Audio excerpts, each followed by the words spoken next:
this game, and we really didn't accomplish any of those goals. We obviously lost the turnover battle, which was number one. Number two, we really felt like we had to have a fast start to the game because that's something they had done very, very well. And then the last thing was win the line of scrimmage. We didn't do that on either side of the football. So that was kind of our formula for success. We didn't attain that, coaches or players, so naturally very disappointed in the overall result. Certainly not what I expected in the least. But we had a lot of self-inflicted wounds there in the first half. For 2 weeks in a row, we only had 14 or 15 plays again in the first half and dug ourselves a hole and couldn't get off the field defensively and couldn't convert and continue to sustain success on offense. So, we certainly played a little bit better in the second half. But listen, if you can't, obviously you come away with no points, you have a zero chance to win the game. So, overall, like I said, just a disappointing day.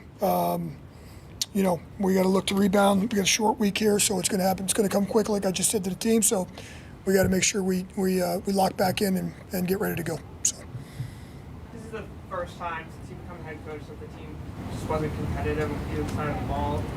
Kind of what you touched on about what would you attribute that to? Do you feel like they came out flat in this game? No, I think we did it to ourselves in a lot of ways. I mean, listen, we had them in third and medium, third and long two different times in the first quarter and jumped off sides on both of them to give them a third and short situation. Our goal was to get these guys into some third and longs. That's something they hadn't done a great job of. And when we did get them finally into those situations, we didn't. And then offensively, obviously we turned the ball over twice. Again, we had some self-inflicted. We jumped off sides a couple times. And so just, a lot of it we did to ourselves. So there were some spurts, where they were short spurts, unfortunately, where we did some good things, but just overall not good enough. So, listen, I'm still very, very proud of our effort. It wasn't a competitive game, but certainly not by the score whatsoever, but I didn't see a lack of effort or anything like that on the field. Darren, was Eric just because the game was starting to get away a little bit, or was he tried to come back and play, and it just felt like he wasn't going to be able to function like he normally functions. So that's why it had nothing to do with the score. It was doesn't matter what the score was, he was going to come out. Just he tried to come back, and it just wasn't feeling full strength in that arm. So. What did you make expensive?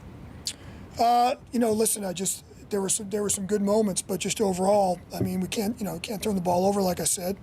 You saw some flash plays. I thought he made a couple of really good plays, but then we made a couple of really bad decisions. But like I said, we didn't help him much. So I think it was an overall team situation. We dropped some passes. We dropped some balls on him, which could have helped us. And made the overall product look a lot better, and maybe make his performance look better. I'll have to watch the film and really reevaluate it. But we missed some pass protections in the first half. The fumble in the first half, we blew a pass protection, so a guy comes free, and the whole play gets kind of blown up, and we make it worse by turning it over. So it certainly wasn't all on him. Riz, at the end of the first half, that 3rd and 60, do you guys think that fumble out of bounds, like 31 seconds, came off the clock? Yeah, what happened there, Nick, was when the play. If you go back and watch the play, both covering officials, ruled the ball. The clock stopped. I had asked the covering official, if the clock was going to remain stopped. I got a yes, and I turned back to talk to the offensive coaches and kind of talk about our plan there and what we were going to do there. At the end of the half, and then they decided that he fumbled the ball forward, and it just wasn't communicated to me that the clock had restarted. So we lost some precious, valuable time there. So that's what happened. Darren, when you're missing as much as you are offensively, do you need the defense to carry you in that type of game? And was the tackling and all that stuff defensively? Well, I would say this. I mean, I would say it doesn't matter who's playing. We have to do a better job stopping the run. I mean, naturally, I think we gave up 190 yards rushing on 5.5 yards a carry. So, regardless of who's playing on offense and regardless of who's out, that's just not good enough. We dressed the 48 guys that we dressed. We're not going to make excuses. You guys know me well enough by now that Not going to make excuses about that. We didn't perform well enough. So, as I just said to the players, we can allow the excuses to creep in, and we all know the guys were missing. I got it. But, we had 48 professional football players out there today, just like they did, and they didn't play very well. So, and we didn't coach very well, and the whole thing wasn't very good. I know it's just that how you go back the next day and watch Spencer. How do you account for all the guys who are missing and all? Well, listen. Certainly, if there's different pieces out there, the game might look a little bit different. Naturally, I understand the question.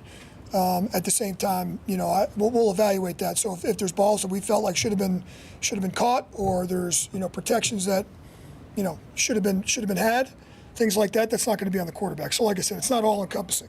Sometimes that certainly can be skewed. I thought he had a couple of good passes, but he also made a couple of poor decisions. So that those will get evaluated each play on its individual basis. So. What was up with Kendra Miller's like his catch? Well, I think the way the game played out, we dug such a hole. I think we had a plan for Kendrick coming in, and we got into a lot of a 2-minute drill and things like that. And so I think that's why you saw more of Jordan Mims there, because of just the way the game played out. We got out of a lot of regular down and distance situations.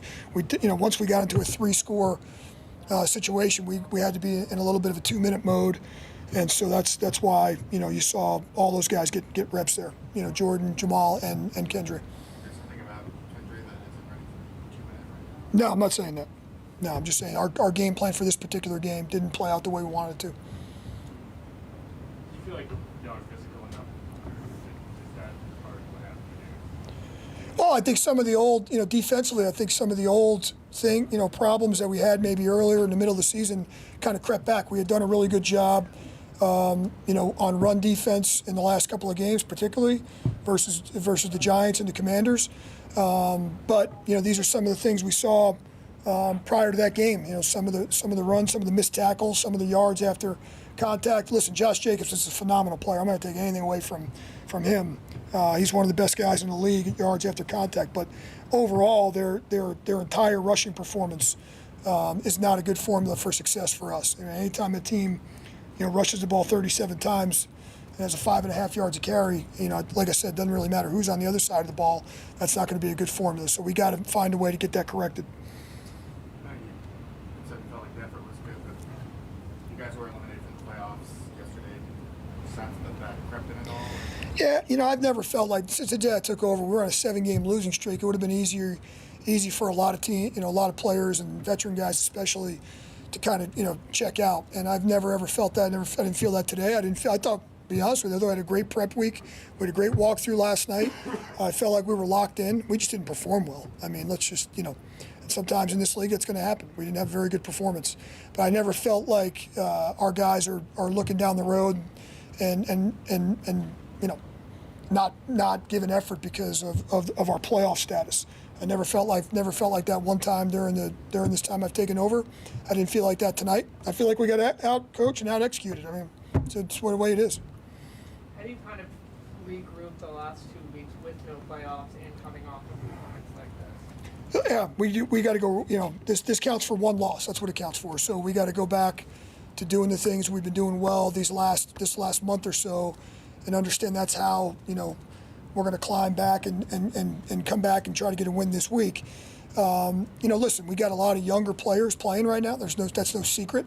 So there's to be able to evaluate a lot of those guys from the quarterback right on through all the rest of the positions.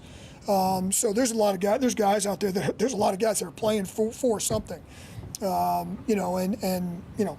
like I said, I have not witnessed one time. We've made plenty of mistakes, but effort wasn't one of them. So I've never felt like that. So I wouldn't, in my mind, that wouldn't be any different than this coming week. Was there any progress with Derek Sam in the last couple of days, or was it still kind of same place as it was? Yeah, there was. He actually had he's starting to get some grip strength back and some functionality back in the hand. It just wasn't good enough again for this week. We're gonna the players' day off this week is gonna be Christmas Day. They'll be in shortly tomorrow, and then Christmas Day will be the day off, and then we'll resume practice again Thursday. So hopefully with a couple more days here, we can kind of see where he's at. But there was an improvement this week. It certainly was a better week than the previous one. So we'll kind of play it and see where he is come Thursday. What happened with Nathan Shepard before the game? So he had a very unique situation. We were at the hotel about to leave to come over here, and he was dealing with something with his eye. And he got down here and was able to see the doctors and the trainers, and it was just a situation where he just wasn't able. He had some pain in his eye and some function, and you know, he really couldn't wear his contacts. He couldn't really see very well, and so we made the decision. It was a last minute thing. I just found out literally about it as we were getting on the buses to come down here. So just an unfortunate situation. So we made a decision because we had a couple of defensive tackles that were going to be inactive anyway, and so we made the decision just to activate somebody else because he wasn't going to be full go. So he was having some problems seeing, and he had some pain in his eye. So Is that anything that can linger into next year? it doesn't. I was told by the medical staff that it should be short term, but it just was unfortunate. Certainly unfortunate timing for tonight. So. And MBS, was it more about the illness or the injury? It was really more about the injury. The illness definitely prohibited him from the rehab process, and definitely prohibited him from the practicing. And so just with the whole equation there, just felt like it was in his best interest, not to play tonight because he missed a lot of practice time because of both. So. Anything else? Okay, appreciate it, guys.